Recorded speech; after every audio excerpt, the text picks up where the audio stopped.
মানুষকে মিসগাইড করা হয়েছে অনেক ক্ষেত্রে। আমরা সমাজে বিভাজন তৈরি করতে করতে করতে করতে ভারতীয় আধিপত্যবাদ, রয়্যাল প্রেসক্রিপশন, হাসিনাইজম, মুজিববাদ, ফ্যাসিজম সব মিলে জগাখিচুড়ি করে জাতিটাকে সহি সালামতে দুই ভাগ করে ফেলেছিল।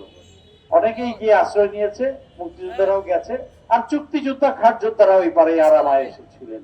ওরা স্বাধীনতায় সহায়তা করেছে, ধন্যবাদ, কৃতজ্ঞতা।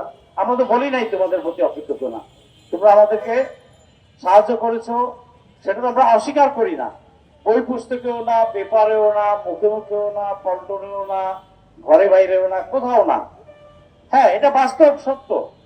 ৭১ ওই পারে অনেকেই গিয়ে আশ্রয় নিয়েছে, মুক্তিযোদ্ধারাও গেছে, আর চুক্তিযোদ্ধা খাট যোদ্ধারা ওই পারে আরামায় এসেছিলেন। সত্যি কথা, আপনাদের কাছে একটু ধোঁয়াশা মনে হবে, এটা সত্য। ওরা আসে নাই, ওরা অস্ত্র হাতে নেয় নাই, ওরা যুদ্ধের মাঠেও আসে নাই, ওরা রসদ যোগান দেয় নাই, আরাম আয়েশ করেছে, আর মুজিবের জয়গান গিয়েছে, নেতার জয়গান। যে নেতা 25শে মার্চ রাত্রে চলে গেল, এটা বইপত্রে আছে, পড়ে নিয়েন।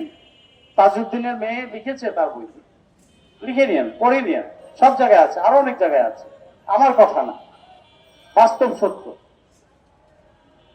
আপনি নেতা, এই পল্টনে মিটিং করছেন, মিছিল করছেন, হঠাৎ প্রতিরূপ বা অনুকূল ব্যবস্থা নাই, প্রতিকূল অবস্থা তৈরি হলো, আর আপনি সবাইকে দৌড় দিয়ে পালাইলেন, কর্মীদেরকে, সংগ্রামীদেরকে মাঠে ফেলে, মৃত্যুর মুখে ফেলে।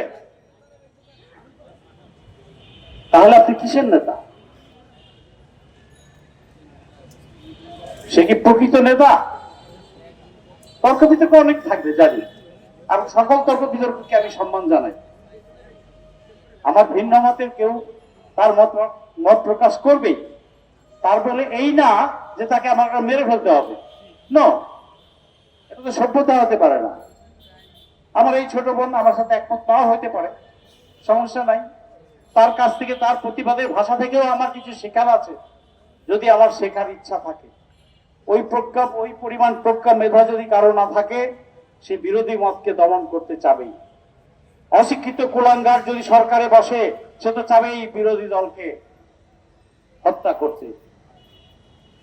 আমরা সবাই এই দেশের মানুষ, একই ভাষা, একই খাদ্যাভ্যাস, একই কাপড় চোপড় পরি, একই জমিনে আমরা আছি। কেউ কারো শত্রু না, কেউ কারো শত্রু না, জানের শত্রু তো আমরা কেউ না। আপনি আমাকে, আমার কথা, আমি ফেরদৌসের কথা আপনি পছন্দ নাও করতে পারেন, আপনার দ্বিমত থাকতে পারে, অথবা আপনি সাথে কিছু অ্যাড করতে চাইতে পারেন, তার মানে এই নয় যে আমি আপনার শত্রু।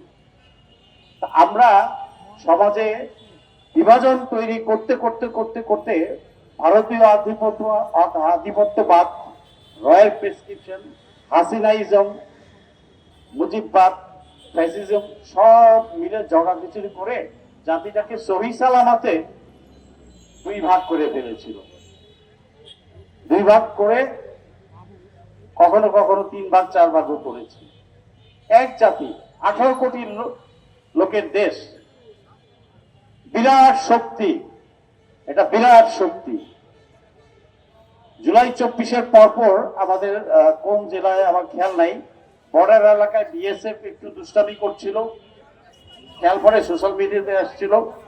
ভারতের গ্রামের লোকরা গেঞ্জি গায়ে, লুঙ্গি পরা, হাফের পরা, গুলির সামনে দাঁড়িয়ে গেছে বিডিআর এর পাশে। আমরা বাঙালি সাহসী, খালি হাতেই যুদ্ধ করতে জানি। ৭১ তো কিছু ছিল না, অস্ত্র যা ছিল তাই নিয়ে ঝাঁপিয়ে পড়েছে মানুষ। আর এখন আমরা অনেক প্রস্তুত, আমার স্ট্যান্ডিং আর্মিও প্রস্তুত, ডিফেন্স, আর প্রতিটা যুবক প্রস্তুত তার প্রজ্ঞা, মেধা, জ্ঞান ও সাহস দ্বারা। সে জানে ইতিহাস। এখন ৭১-এ ঢাকা থেকে বগুড়ায় গিয়ে যে যা বলতো, গোল হয়ে এসে ভাই ঢাকার খবর কিরে, ও যা বলতো বানায়া ওইটাই বিশ্বাস করতো। কারণ তার ভেরিফাই করার কোনো সুযোগ ছিল না, ল্যান্ডলাইন ছিল না। আমি ঢাকার ছেলে, ঢাকায় জন্ম, আমার বাসায়ও তো 71 ল্যান্ড টেলিফোন ছিল না, 2 ব্যান্ডের রেডিও ছিল, টিভি তো ছিলই না। আপনি ভেরিফাই করবেন কি দিয়ে? তখন যেই ওস্তাদ যা কইছে, যেইভাবে নিজের গল্প চুটাইছে, ওইভাবেই মানুষ বিশ্বাস, মানুষকে মিসগাইড করা হয়েছে অনেক ক্ষেত্রে।